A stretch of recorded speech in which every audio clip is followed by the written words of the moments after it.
Okay, good morning, everyone. Thank you for taking the time to join us today. I hope you can see the presentation on the screen. The focus of this presentation is going to be on our part-time courses, but if anyone has any questions about the full-time course, in particular the AGMS course, we can get in touch with you afterwards. So my name is Simon Hubbard. I'm head of the training program. You're going to meet some colleagues today, and thank you for giving up your time to join us also. So give you a little bit of an idea of the schedule. We will send out a link to the presentation, so we will provide that afterwards. The main purpose of today is for you to meet the subject leaders. I'll provide an overview of the programme. There will be an opportunity to ask questions. You should have a Q&A, an icon where you can ask questions, and if you submit them, we'll then look at them a little bit later in the presentation. Please remember, though, it's not appropriate for us to answer questions that would relate directly to your application or an application that you wish to make. So if you've been going through the process of putting an application together, that will be through Tracy McCausland. We can follow up afterwards with Tracy.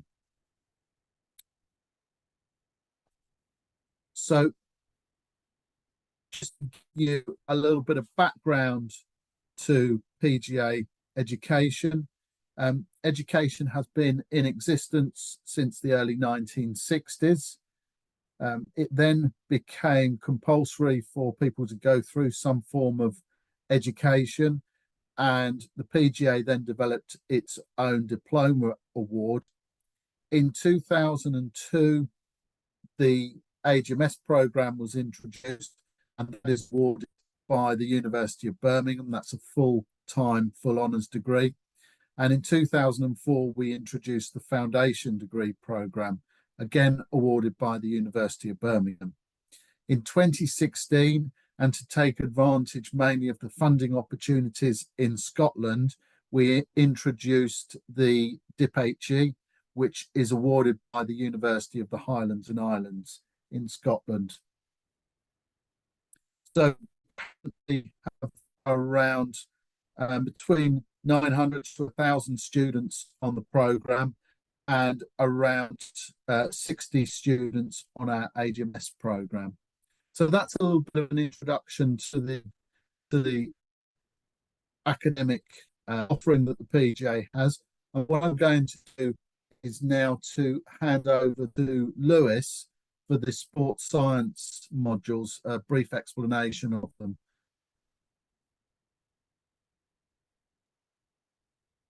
Morning all. Can someone just give me a little thumbs up and if we can see my screen and hear me all right? Can hear you, Lewis. See the screen okay? It's my presentation that I can see, so let me stop sharing mine. Yeah, got yours on there. Perfect. So thanks for the introduction, Simon. My name's Lewis Clark. I module lead the programs here in sports science.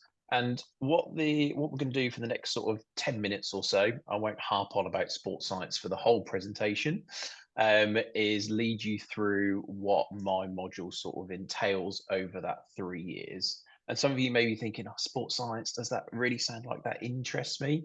But hopefully by the end of this short presentation, you'll have a little bit of a better insight into what sports science is and how we apply that to golf.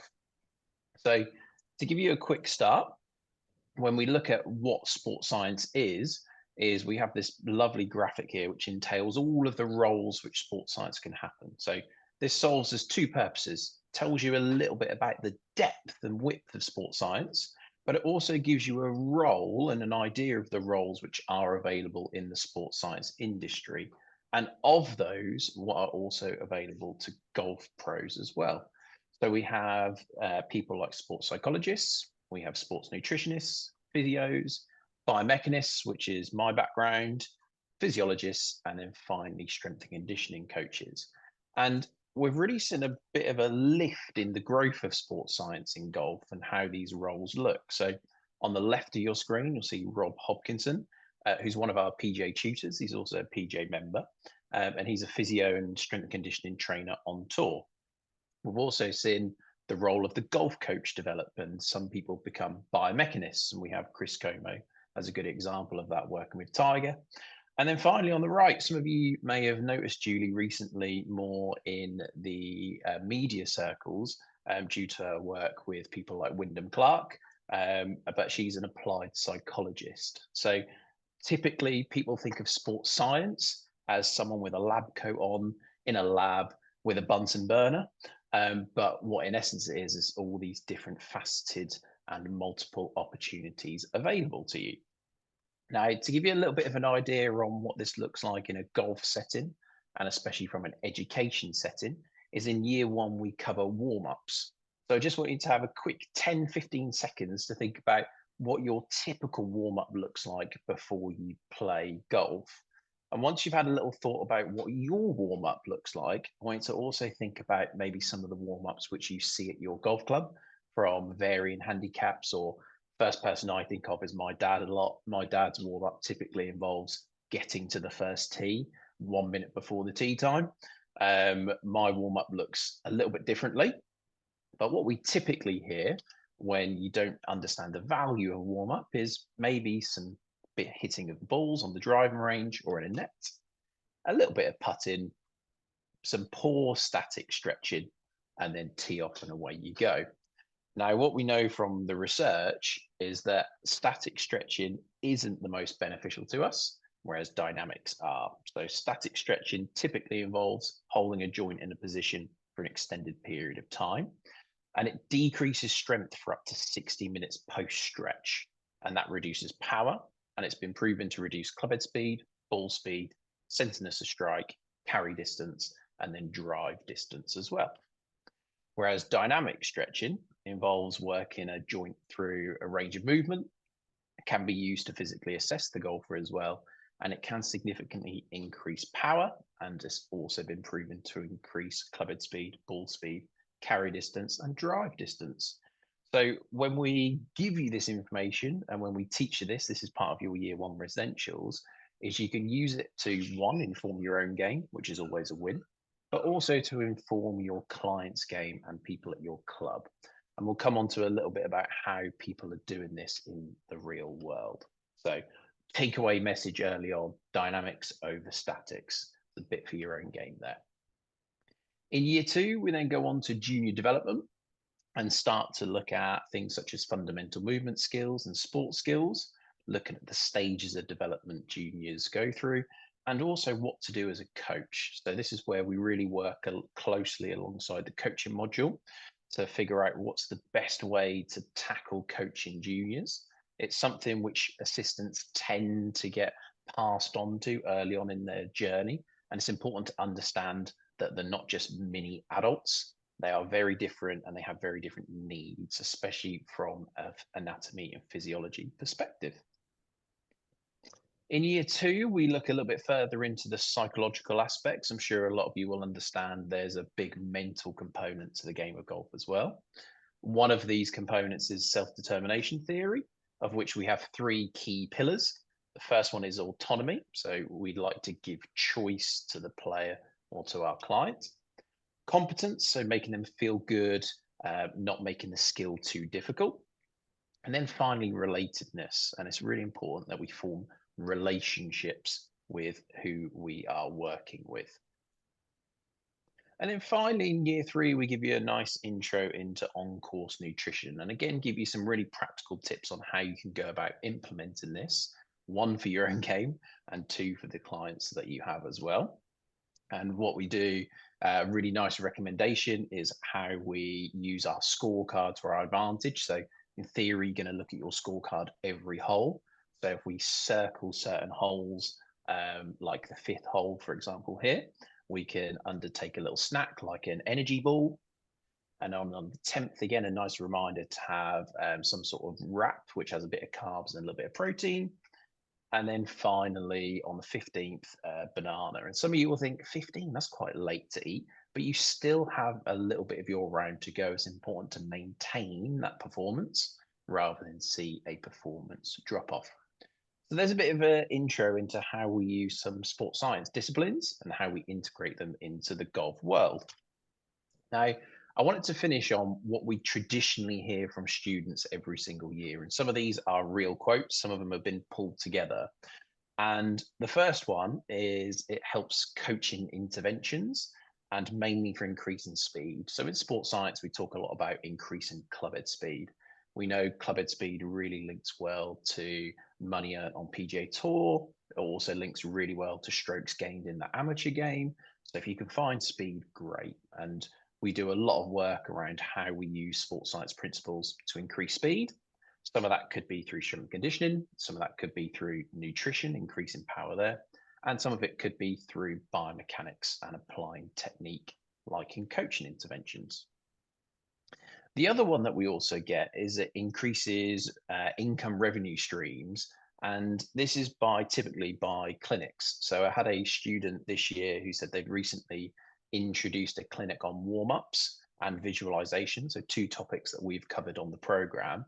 And it was a really good way to earn revenue during the winter months. So they'd switched to in the winter, offering more clinics. And then in the summer, when the busy period tends to happen, going back to one-to-one sessions. So offering clinics on some of the topics which we are teaching and getting the message across to more people. Again, a different way to find a revenue stream. And then finally, the big one is help my own performance. One of the things I really like about sports science and how I got into the industry was I really wanted to improve my own game. So if those of you still want to play a lot and hopefully want to progress with your playing still, there's lots of opportunities in sports science to understand more about your own game and use yourself almost as a trial before you then go back and give that advice to clients. That's all from me today. I said I'd keep it short and sweet with just at the 10-minute mark. I'll hand you over to the next module lead who will get you away from the boring world of sports science and into something maybe a little bit more interesting. Is that you, DC? If so, just pop yourself off mute and then you are ready to roll. That would be good, wouldn't it, as well as the video. So good morning, everybody. Hopefully you can now see my golf coaching screen. I'm sure some of my colleagues give me a thumbs up. Thank you. So it's my pleasure to welcome you to this this online meeting today as well. So my name is David Colclough. I'm a PGA qualified professional, and I'm also the head of coaching and sports science here at the PGA. So I'm going to take you through some slides and give you a little bit of an introduction to the golf coaching modules, which do fit hand in glove with Lewis's sports science modules across the 3 years, but also there's an awful lot of crossover with equipment technology you'll hear later on, and also Richard's modules in business.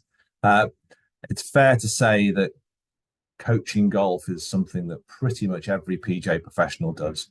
Our research suggests that around about 90% of our members are doing some level of coaching each month, and probably around 30% of them are earning their primary income from coaching. And for some, that will be working at the grassroots level, introducing children and adults to the game of golf.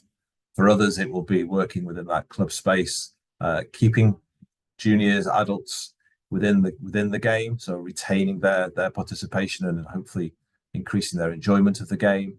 But also we have PGA members who are working very much at the top end and the world-class end of the game. So those of you who are avid viewers of golf will recognize Rory McIlroy and Matthew Fitzpatrick. But the 2 PGA professionals that I'm drawing your attention to here is Mike Walker at the bottom, who's the coach to Matt Fitzpatrick, and Michael Bannon, who's Rory McIlroy's coach, who are both PGA professionals of a number of years now, and who have the opportunity to not only impact those two players' careers, but also others. And interestingly, even this last couple of weeks where the golfing world has been focused on Augusta, PGA professionals haven't managed to win the US Masters in any recent times. However, PGA Master professional Phil Kenyon was the putting coach to Masters champion Scotty Scheffler. And in the weeks leading up to the US Masters, where they played the Augusta National Women's National Amateur Championships, Lottie Woad has been coached and was caddied by PGA fellow professional Steve Robinson. So again, you have PGA members who've gone through the training program that you'll be going through, working and developing their skills and abilities, who are working right at the top end of the amateur and professional game, the women's and the men's game as well. But sort of back to the majority who will be working with participants up and down the country and across the world. We are seeing from the research that's carried out into coaching that great coaches not only help people get into sport, and golf obviously being one of those, but if we can get you to a stage where you are able to deliver great coaching, you will have a significant impact on people's enjoyment, and they're more likely to stay in the game, stay involved.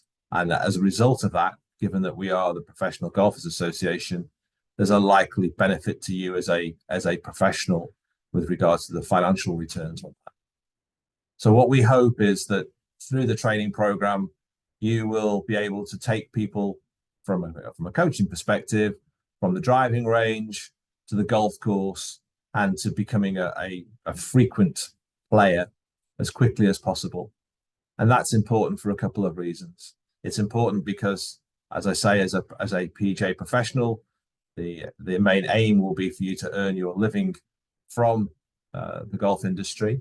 And so the more people you can bring into the game, the more customers you can have who keep playing the game day in, day out, the more you're likely you are to have knock-on impacts into club sales and equipment sales, and the opportunity to potentially go on organized golfing holidays, as many of our members in Europe will do. But it will increase the amount of activity at a golf facility. And that is also a really valuable asset to any manager or owner of a golf facility, be that in the UK or abroad. So we are very much focused on providing you, as Lewis has already highlighted, skills and abilities that mean that you can go away and earn a living as a PGA professional, and you can also help golf club owners, golf club managers thrive at the facilities where you work. So what do we teach? What's some of the syllabus that we look at? For many people, I think when they come to start training and education with the PGA, that we're going to teach you about a golf swing, a mythical PGA golf swing that you can teach to everybody and anybody, and it will help them play better golf. The reality is, even at the very top level with the most talented players, people can get the job done with very different looking motions based around the way in which they've been brought up, their physical characteristics, the environmental characteristics that they encounter as they develop their swings. And so you have players now, obviously in the latter stages of their careers, like Jim Furyk on the right and Matt Kuchar on the left, who you wouldn't necessarily say are textbook, but who have enough common denominators that they are able to win around the world and amount a huge amount of winnings through their career.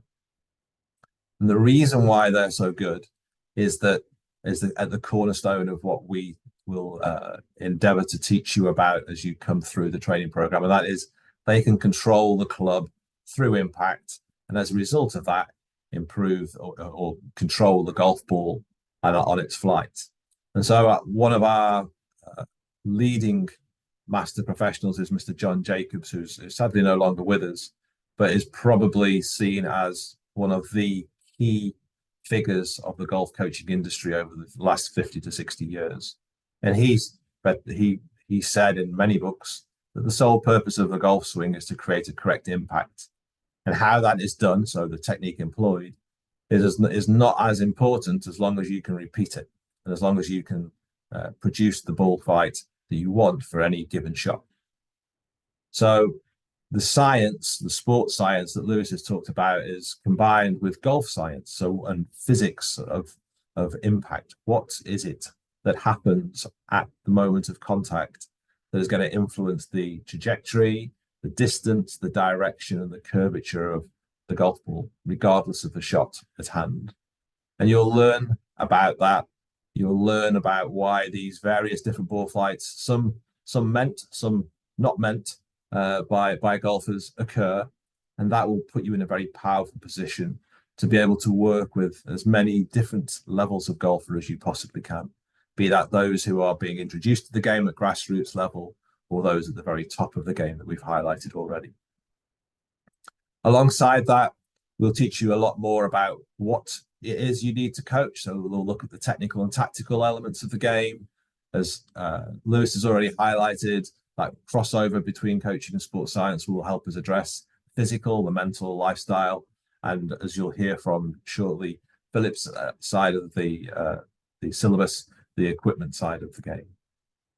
At its heart, golf is about us as coaches working with each individual. And so understanding who you're coaching is equally as important as the technical, tactical piece, the impact factor piece, or the physical and mental. And so understanding the individual is going to be, again, another key part of the syllabus. Alongside, once you understand who you have in front of you and you have a good grasp of what it is you need to do to help them, then how you coach will also be vitally important. And again, we'll work through numerous methodologies that will help you address the wants and needs of a wide range of individuals. That will be done across the 3 years of the foundation degree or the diploma, if you're in Scotland. But also alongside this, you will also go through 2 coaching qualifications. So the ASQ level 1 activities coach and the level 2 coaching qualification, which you must also pass to become a PGA member. This gives you an opportunity typically within your regions to experience tutor days with our PGA members who are experts in delivering coach education, and get feedback on your own delivery as you work through the program. Level 1 being started in year 1 and level 2 started in year 2.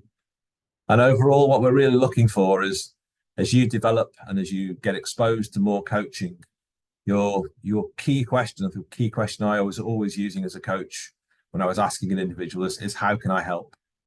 And typically, quite a few of the people who you'll be faced with will come and they'll bring a problem, typically a ball flight problem. And rather than just one solution being focused in and around the technique that's being employed, because of the syllabus that we provide, you have a range of go-to areas that you can start to consider in how you help that player. And many of those will be interlinked.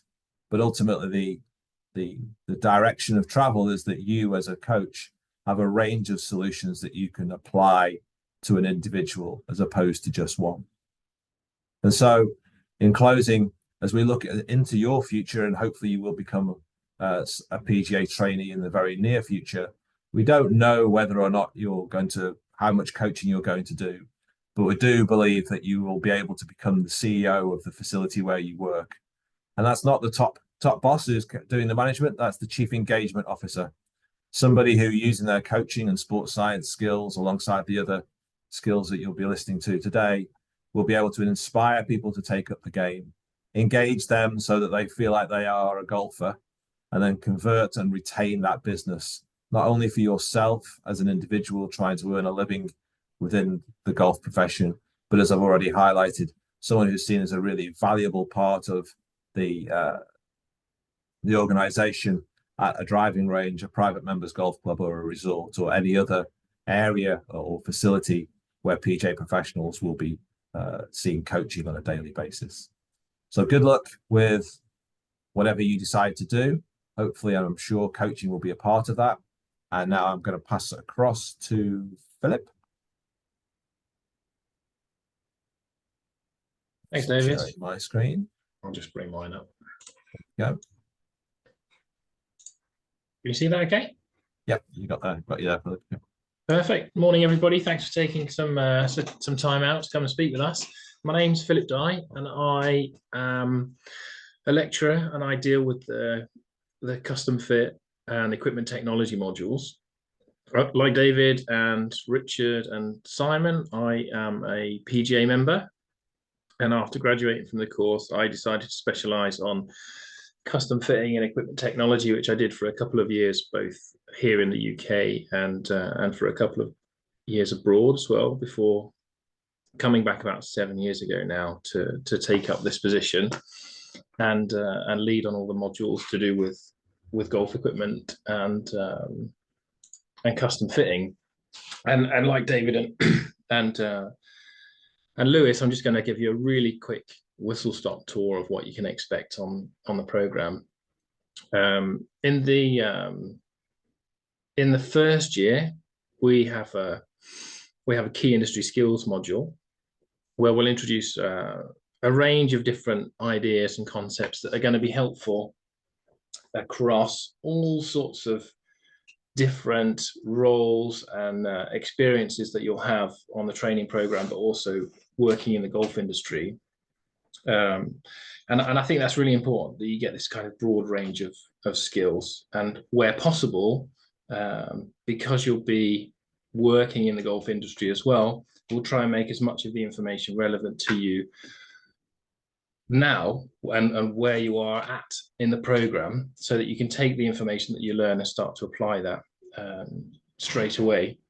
There's also a lot of crossover, as you've heard already from Lewis and DC, about how the information that we cover is linked to all of the different modules. And we do work together behind the scenes to make sure that we deliberately create these links and we make them obvious for you, so that if you're learning something in sports science, you can see the value when it comes to custom fitting, and you can see maybe the value of some of the golf coaching aspects and how they might play an important role in running an effective business. So in year one, the first thing that we'll do straight out of the gates is we'll start to introduce the custom fitting process. It's quite surprising to me, actually, and there was a recent conversation that we had with one of the leaders from Foremost Golf, who was saying that there's still a surprisingly large amount of opportunity to enhance the custom fitting elements of people's businesses at the moment. And that's really interesting to me, at least as the module lead, because I'm involved in this space all the time. And custom fitting has been around for a very, very long time, certainly longer than I've been around. And yet there's still plenty of opportunities to leverage that in your own business. So we'll start to introduce the actual fitting process, and we'll give you a rough idea of the kind of steps that you'll need to take when conducting a fitting in your own business, and talk about the importance of custom fitting as it relates to player performance. And a lot of that information you'll be able to apply to your own games as well when you start to evaluate your own equipment. The other thing that we'll do in the first year is talk about the rules of golf. Sometimes considered a bit of a dry subject area, but actually when you get into the detail, a lot of very exciting opportunities become available to you as you progress with your knowledge of the rules. We have a lot of internal members of staff who are qualified rules officials that have worked on several of the major championships and competitions like the Ryder Cup. But the main reason that it's introduced in the first year is twofold. First of all, you'll be expected to play tournaments while you're on the program, and therefore it's important to have a good understanding of the rules, because as you start to play professionally for money, you don't want to be losing out from a lack of knowledge in that space. And also within the business that you work, quite often the PGA professional is going to be the go-to person when it comes to members asking questions about the rules, whether that's something that's happened on the course, something to do with equipment, or whether it's something to do with setting up the course for perhaps the club championships or an open day, where you might want to look at course setup in a little bit more detail. The final thing that we'll do in the first year is introduce you to some club building. So we'll show you how to build irons from scratch, from component parts. And that helps with your understanding of the different specifications that can be altered and some of those that can't, and also leads into some of the assessment that you'll have in the second year. So in the second year, we continue with the club building, and you will do an exam during one of your residentials, which if you haven't heard about, then we can obviously talk about in a bit more detail later. So you'll do a club build assessment, which forms part of your PGA qualification. And what we'll also start to do is broaden the range of clubs that we talk about. So in the first year, it's primarily iron clubs. But in the second year, we start to bring in different types of equipment. So drivers, wedges, hybrids, fairway woods, and also a little bit about the ball as well. That's at the moment particularly an interesting subject. And I think over the next couple of years, as we build up to this potential rollback, I think a better understanding of the rules that govern the golf ball and some of the technical specifications that govern how a golf ball performs are going to be very useful to you when it comes to a retail environment, as we figure out what we're going to do when we potentially reduce the distance the ball can travel. And then in the third year, we really start to get to a point where we're taking all of this knowledge and information that we learn in the first and second year, and we start to think about how we can apply that to improve performance for other people. So we start to think about, okay, if somebody comes to us, like David said, with a ball flight issue, is that an issue with the golf swing, or is that something that can be altered with equipment? And there's lots of different things that we can do. There's lots of options that are available to us. I'm sure you're aware there's a very wide range of golf equipment that's available on the market. And trying to filter through all that to provide a product that's going to help somebody genuinely get better can be quite difficult. And in addition to that, we're also going to introduce a lot more data analysis. Again, as you'll be aware, technology is playing an increasingly important role in how we evaluate performance. There's lots of tools out there, launch monitors, performance tracking devices that churn out an awful lot of numerical data, and it's very important that you understand what to do with that data and how to evaluate it, as that becomes more and more an expectation from players and customers in the golf industry. So that's very briefly what you'll be up to on the 3 modules across the 3 years on the equipment technology side. And obviously, if you've got any questions at the end of the presentation that follows from Richard, then I'm more than happy to address them, and you can always throw them in the chat function as well.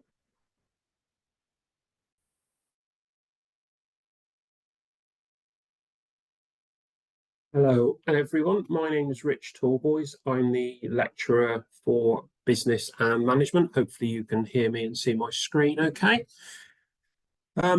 So what we're going to do is, as mentioned by some of my colleagues, I'm also a PGA professional, so I've been through the programme myself, worked in a variety of roles in the golf industry, and prior to that had a career in finance, so have a good understanding of the business world.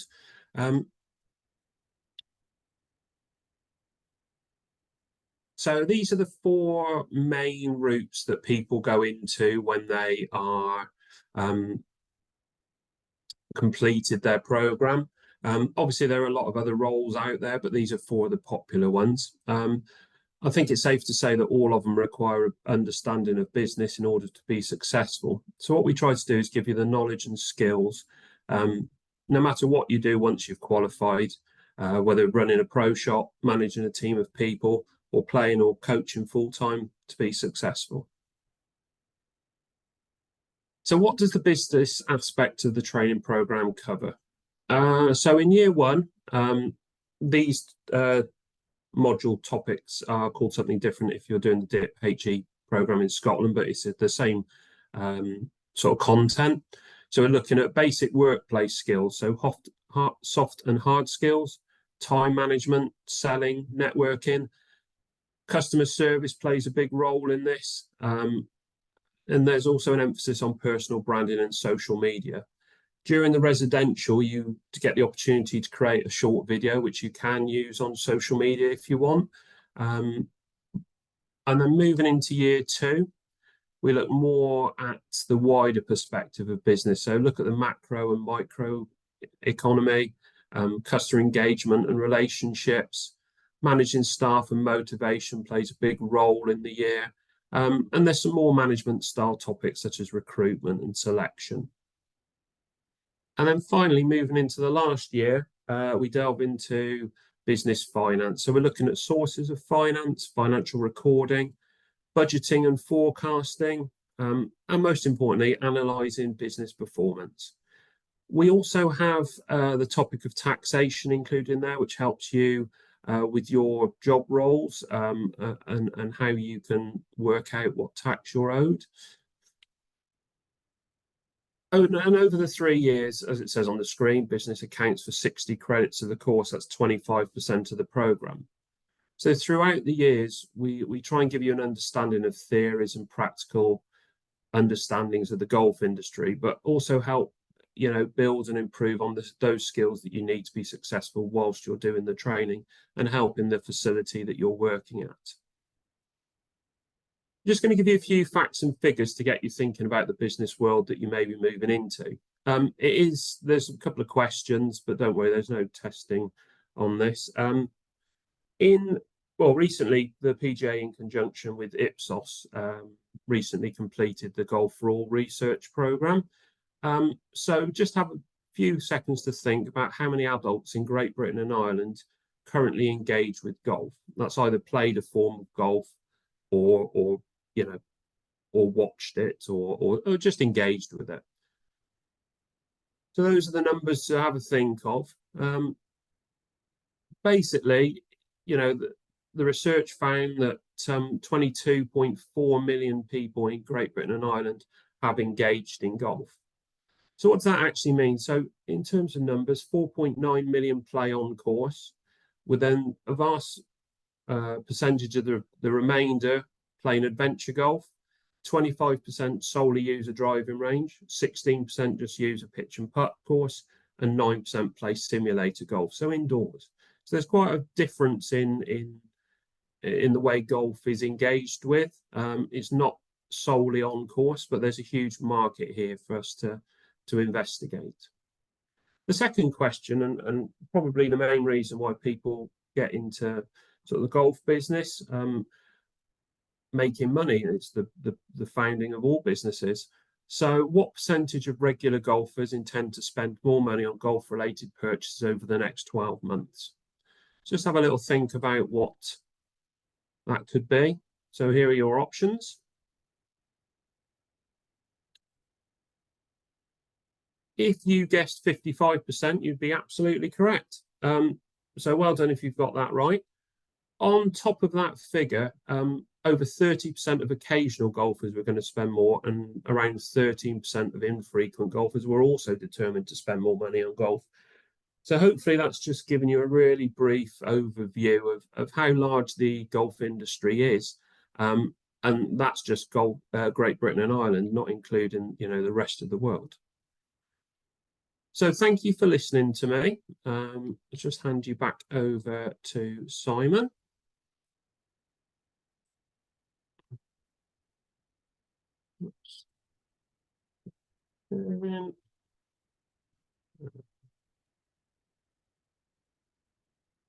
Thanks, Rich. That's okay. And thanks for everyone else for their contribution. So I'm going to give you a little bit more of an overview of the programme, starting with the delivery of the programme. As I've mentioned, we work with our education partners, the University of Birmingham and the University of the Highlands and Islands. University of Birmingham, we work with them for the foundation course and the AGMS course, that's the full degree course. University of the Highlands and Islands, the DIP-HE course and the BA course that they run themselves at Dornoch. So for the foundation and the DIP-HE course, essentially they are distance learning courses. The content is delivered through an online learning platform called Canvas. The assessments are submitted online.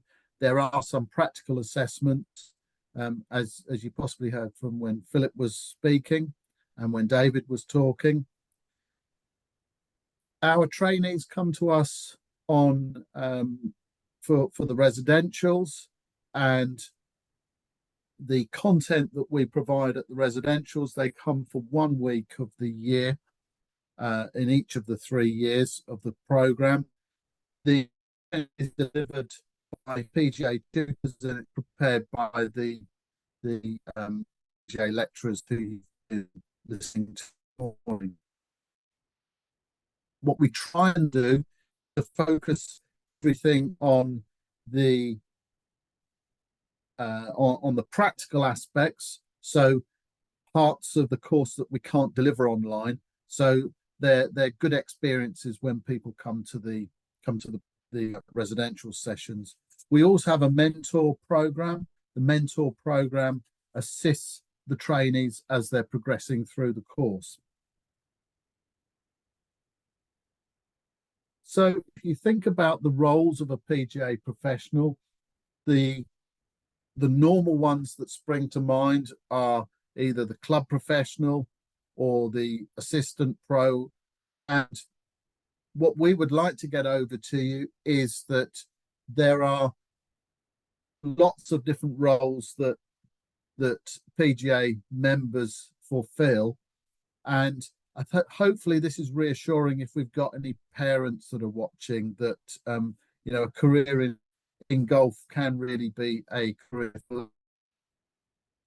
So if you are interested in the program, then you would need to be thinking about what course you would like to take part in. Really, it needs to be a decision as to whether you want to study full-time at university, and if that's the case, then it would be the HMS course. Again, we're focusing on our part courses. If you want more information on this, we can provide it to you. The HMS full-time course, this would be delivered at the University of Birmingham and also at the PGA Training Academy. So you would be a full-time on-campus student.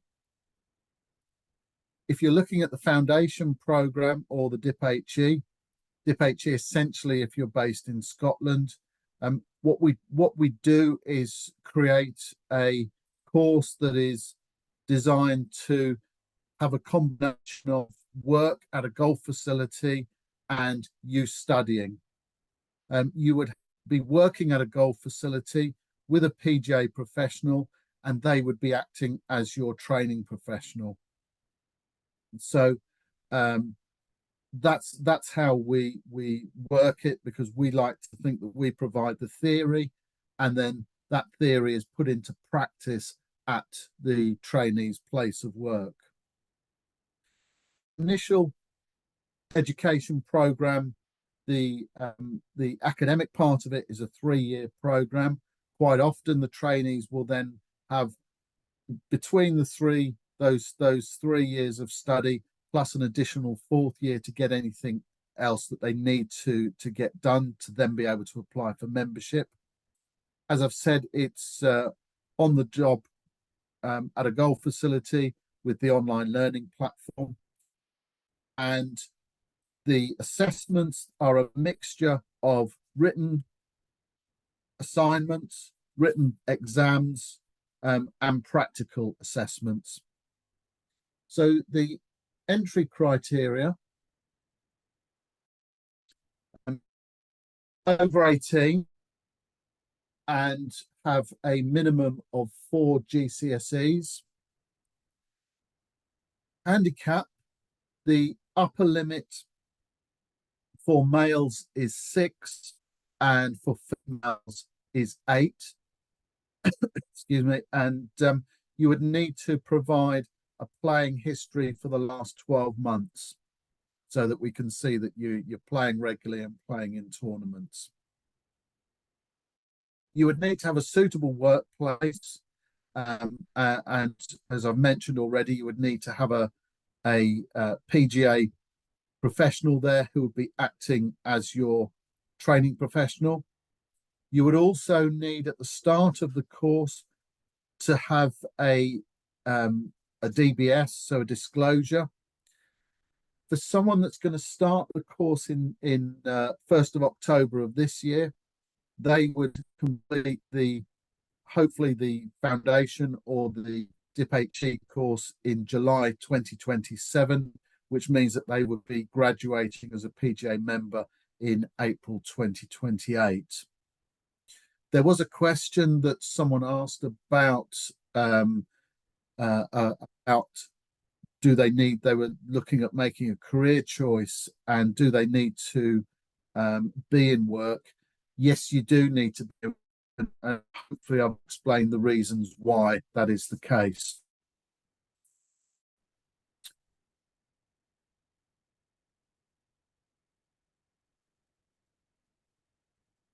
So I've mentioned already about the disclosure. The other thing that you would need to have is a safeguarding and protecting children course. This is done at the start of the year, and it must be maintained throughout.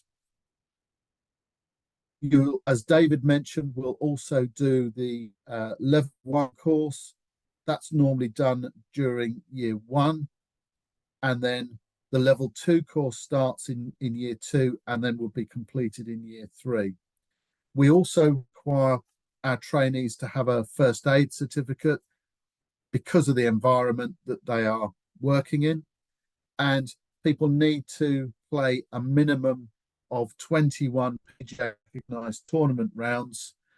There is additional playing criteria for people that come on at the upper handicap limit, but that is something that Tracy provides to you in the information that's sent out once you register your interest and then subsequently make an application. So there is support available from ourselves at the PGA and also from the 2 universities. That includes learning support. Learning support isn't granted automatically, so students must apply for it. We obviously have the subject leads who you've met today. We have a team of mentors. We have extensive study skills resources. We provide assessment webinars for each of the assignments and the exams. And it's also then possible to get additional feedback on any of the assessments that you take. So everything is structured to try and help you as best we can to help you do the best that you can. On the screen now, you can see the current syllabus. On the left, in the blue, is year 1. The green is year 2, and then we have on the right the year 3 modules in the yellow. If you are watching from Scotland, there are some different module titles, but essentially the modules, the content and the assessments are all the same. So what we're trying to do is to provide an overview and give people a good start in the industry. Then it's possible for people to specialize. That can be through either further education or through CPD. So we're looking to give people a good grounding in the industry. We're not saying that people will come out as experts, but they will come out with that good grounding, and then further study and experience will then lead to people becoming an expert. What we try and do is to make the assessments as relevant and applied to you. So quite often there'll be case studies, there will be scenarios all around different situations within the industry and around your work placement set. If you just look at those modules that are on the screen, you can see that there are 4 core module areas. So the one at the top there, the key industry skills, that was one of Philip's modules. You'll then see that in year 2, there's equipment technology and applied custom fitting. And then in year 3, advanced custom fitting and equipment technology. That follows a similar theme with all of the subject areas. So our 4 core subject areas will feature throughout the 3 years. I'll just give you a brief timeline now of what you would expect if you started the course in October of this year. So if you apply and you are accepted, you would receive 2 offers. One would be offer, and then you would have an unconditional offer. Once someone's been given the unconditional offer, that means they're on the course. We expect all of our trainees to do a diversity and inclusion course. It's an online course. Our academic year, as we've mentioned, starts on the 1st of October each year.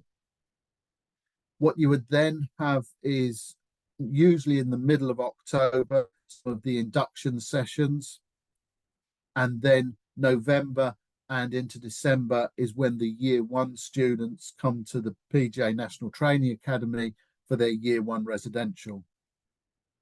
December is when the first assignment submission takes place. And as David mentioned, with the level 1 course, that normally starts to take place from December, January time. There is an online assessment, rules of golf exam, that normally takes place in the January. There would be the other subject areas where you have to submit assignments.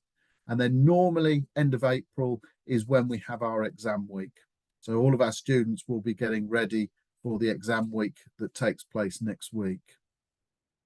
The results, the end of year results, would normally be towards end of June. So that would be June of next year when you would find out whether you've progressed.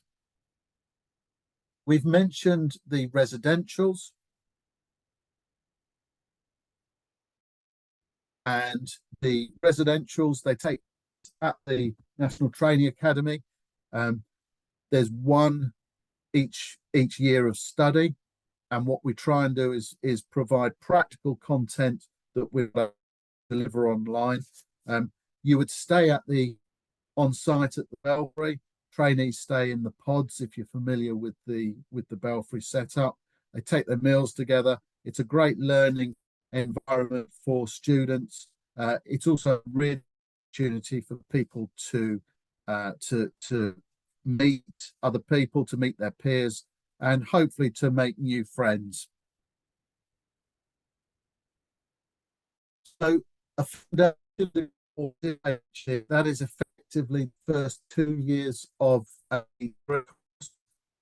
Also to offer, once those 2 courses have been completed, the facility to continue studying, to be able to get either a degree or an honours degree if you are based in Scotland through UHI, or if you've taken the foundation degree programme to continue studying for an honours degree through Birmingham.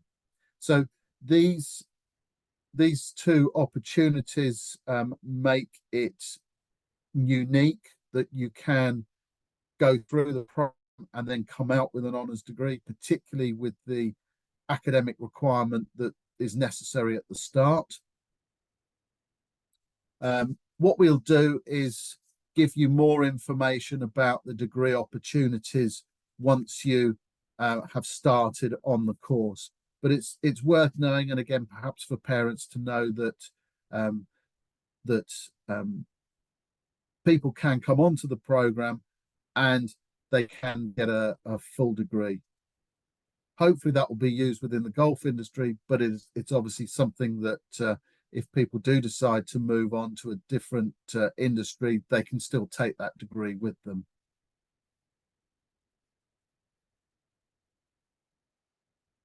So just remember that if you've got paperwork that needs to be submitted, if you started an application, then that would be Tracy McCausland. Tracy deals with our admissions. You would need to look at student finance. If you intend accessing funding, you'd need to apply for that at the start of the course. The PGA subsidises the course fees for the level 1 and level 2 courses, but it doesn't include the travel and accommodation expenses for those courses. It does that is included in the for the residentials that people attend. You're required to play in PGA tournament rounds. The entry fees and obviously the travel expenses are not included in those, but obviously what we would hope is that you would start playing and earning, winning some money as well. So I'm not sure whether we've got any more questions now. So I'm going to stop sharing the screen. Did have some questions that were sent through to us, and Tracy had sent these over to me. So a couple of questions. If I start studying the DIP-HE and then move out of Scotland, will you need to continue studying? Yes, you can absolutely continue your studies. What you would need to what it would affect if you move out of Scotland, if you are a resident in Scotland, it would potentially affect your funding. So instead of paying the lower Scottish fee, if you move out of Scotland, you would pay the regular fees. But there's certainly no issue with you continuing your studies. So that was that one there. And I believe that was also asked, I'm guessing it's the same person that asked that question on the Q&A. So the other question that Tracy had sent to me was, there was one, could you go through the funding options, and are student loans available for people aged 30 plus? You can have funding whatever age you are, and funding is it depends on whether you've used any funding previously. So anyone can access funding. We would if you've not used funding previously, we would certainly suggest that that's something that you look at doing. As with a normal university funding loan, you wouldn't start paying that back until you've completed the course, and also depending on your salary. So that works in the same way as any other university student. And then the other part of that question was, what support is there in terms of finding appropriate work placements? If you go onto the PGA website, you will be able to see through either there is a page for where pros are looking for trainees. There is also the ability to put what we would term as a job seekers opportunity, where that would go onto the website, and we have a recruitment team as well that would try and match you with suitable placements within your area. So those are the couple of questions that I'd had beforehand. Let me just see where we are now. So the cost of the course and the finance options that are available, I've sort of covered that. All of the costs are available on the PGA site. If I just go in, I can just check the latest fee information for you. So the foundation degree course fees for 24-25 are £4,750 per year. That is for students based in the UK and the Republic of Ireland. For international students, the fees are £6,750 per year. There are individual fees for DIP-HE students who are residents in Scotland, and those fees vary. But the current fee in Scotland is £12.50. In addition to that, students in Scotland need to pay a PGA Elements fee each year, and that for next year will be £1,237.50 per year. So I hope that's answered the question about the finance. We've had a question that says about the minimum number of hours to work in employment. Ideally, we say that students should be working around 30 hours. Now, we know that some of our trainees will work more than that. Some they don't have the opportunity to work that. So what we would do is when you're making an application, we would be able to advise you whether your work placement is suitable or not. So it's a slightly difficult one to answer, but we would look at your circumstances as you are going through the application process. So we've also had some questions. How long does it take to apply for a grant? Normally it's 3 to 4 weeks, something like that. So there's plenty of time to do that.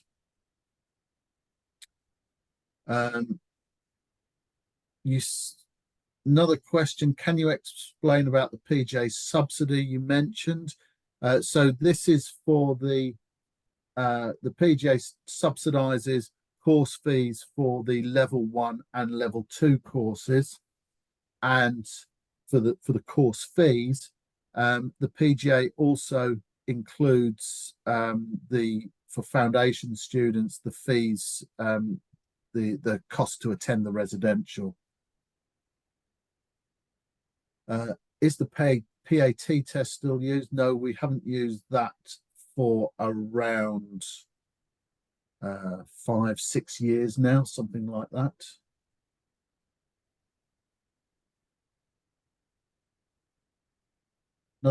So we have a question.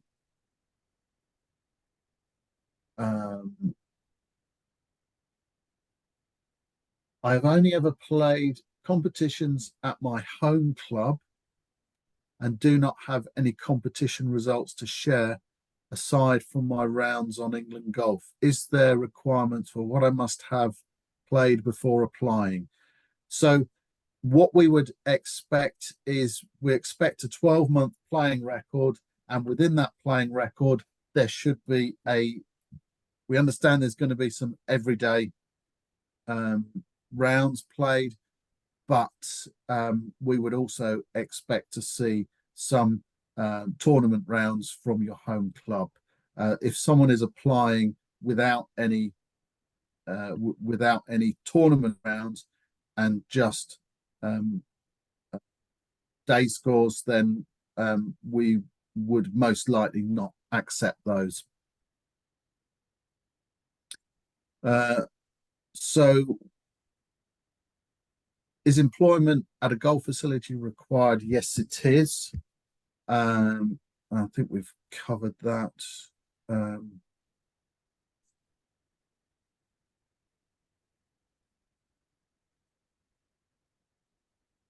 I work at a golf club with PGA professionals. Is there anything that could deem the club unsuitable for the course?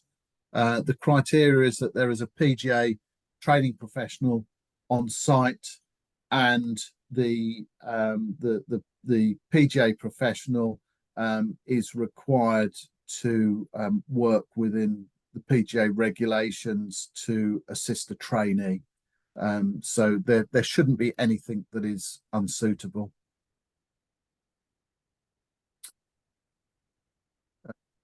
Deadline date for application. Closing date for applications is 31st of August. Going to give you a rest, Simon, and get the one about coaching. Okay, David, thank you. Yeah. So someone asked about, I want to become a coach mainly. So is there just the coaching qualifications rather than the whole thing? No, there isn't. So what we'd be able to do here is you link into the PGA training program.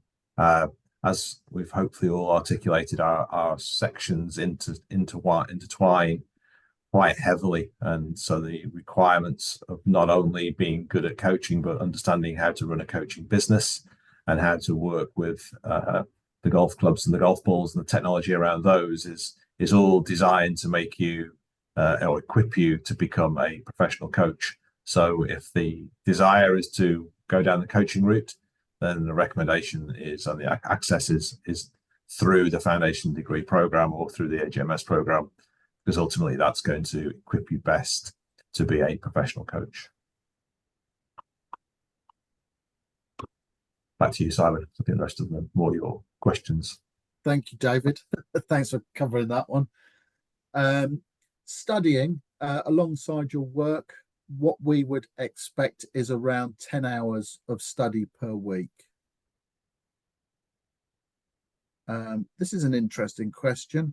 Do you have to have a job in golf prior to applying, or can you apply first to see if you pass all the checks and then start looking for a job? So one of the things that you would do is to put your registration of interest into Tracy. That's done through the PGA website, and then Tracy will be able to make initial checks for you.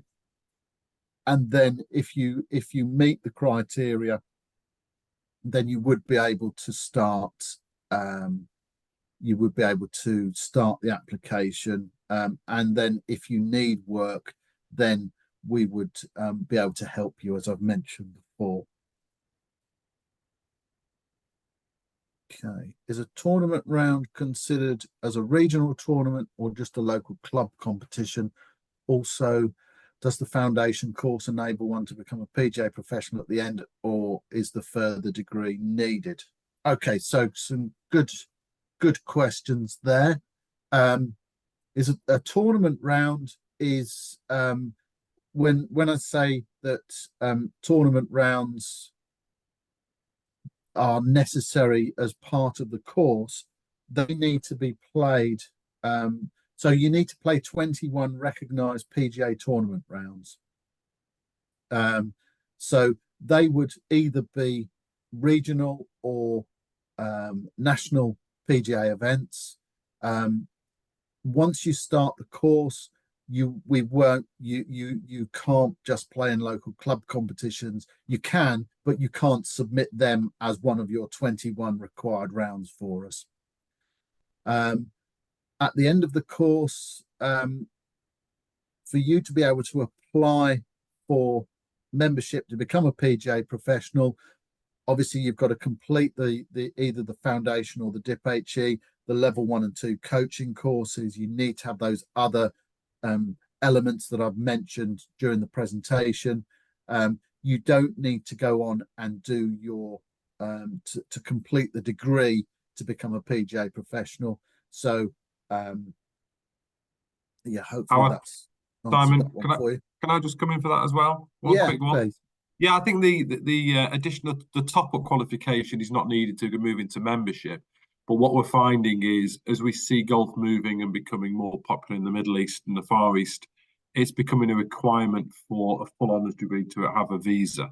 So for those individuals wanting to work internationally, it might be something that's certainly worth considering. But that's at the end of the programme once you become a PGA member. Thanks, Paul. Another question we've got is, how soon as a trainee can you begin taking on students?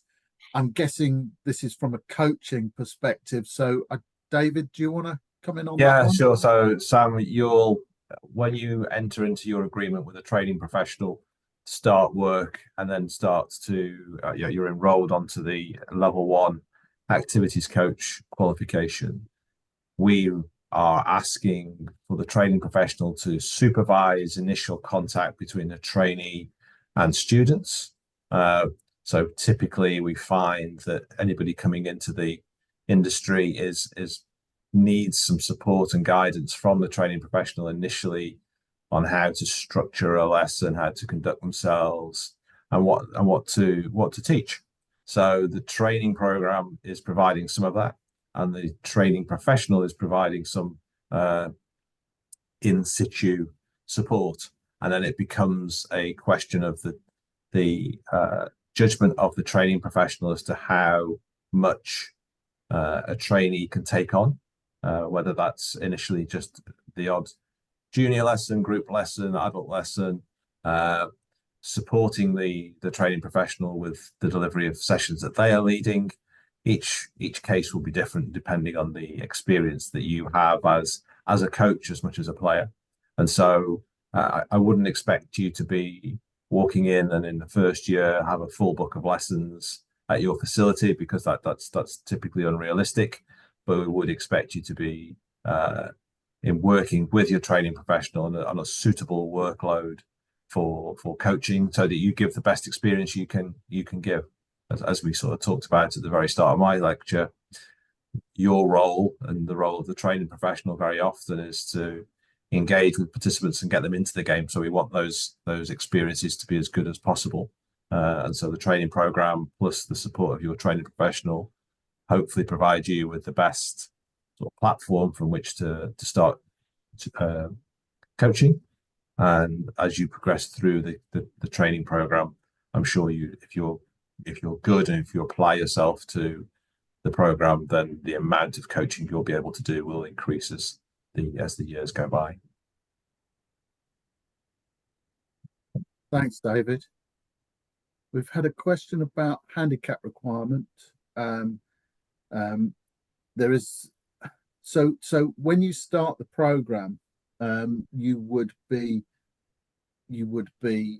classed as a professional, so you wouldn't have a handicap as such. There isn't a handicap requirement when you apply for membership.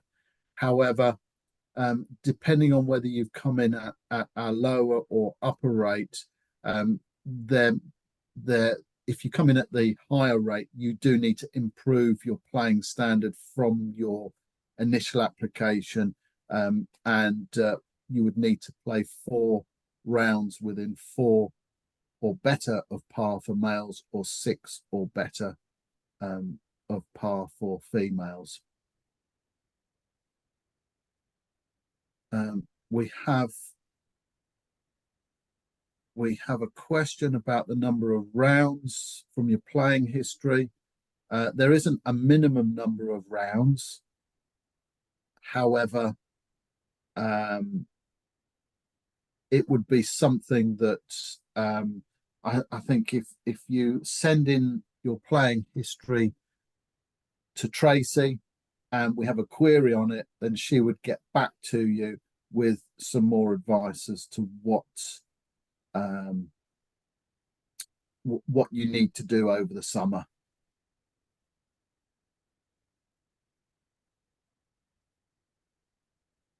So thanks for answering that last one, Paul. There aren't any more questions, so we'll just hold on for a moment or so.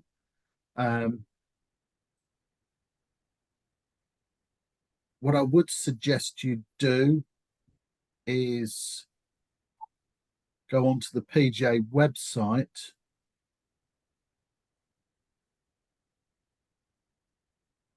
I'll just share my screen quickly.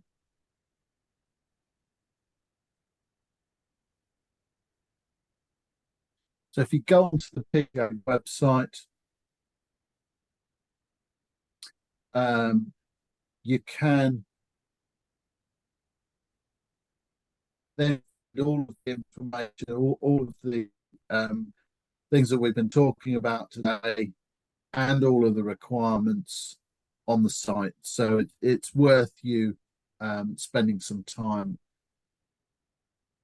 It's worth spending some time on there. So a couple more questions have come in, so we'll just answer those two, and then I think we can finish.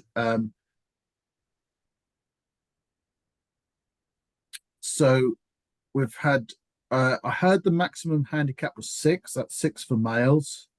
But then he said higher handicaps nearer 6 would need to do extra playing rounds.